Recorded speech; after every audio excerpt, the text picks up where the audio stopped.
Le Parti socialiste, volontaire, pour prendre la relève de François Bayrou et gouverner la France, a présenté samedi ses propositions budgétaires, prévoyant de réduire le déficit de 21,7 milliards d'euros en 2026 et la suspension immédiate de la réforme des retraites, au dernier jour des universités d'été du parti à Blois.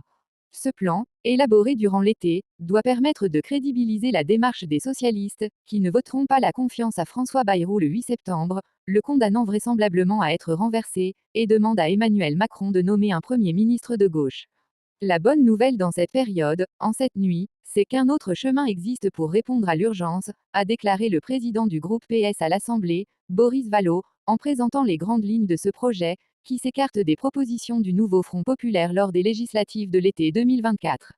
Le plan prévoit de réduire le déficit de 21,7 milliards d'euros 2026, environ 2 fois moins que les 44 milliards proposés par le Premier ministre François Bayrou, avec 14 milliards d'économies, sans mettre à contribution les travailleurs et les services publics, et 26,9 milliards de recettes nouvelles, pesant, d'abord sur les grandes fortunes. Il ambitionne de réduire le déficit à 5% en 2026, contre 4,6% visé par le gouvernement, et propose de descendre sous la barre symbolique des 3% à l'horizon 2032 plutôt qu'en 2029. 19,2 milliards seraient consacrés à l'investissement, au soutien au pouvoir d'achat et au financement de la suspension immédiate de la réforme des retraites, le PS promettant à nouveau le retour de l'âge de départ à 62 ans contre 64 aujourd'hui.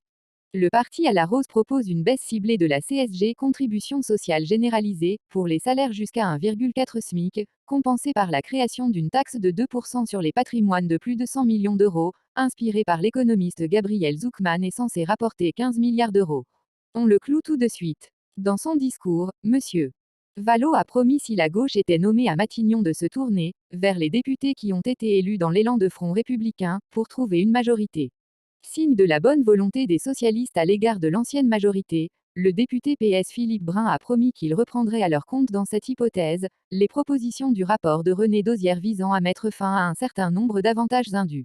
Monsieur Bayrou a annoncé fin août avoir confié à l'ex-député PS une mission pour identifier ces avantages, en réponse à de nombreux messages des Français.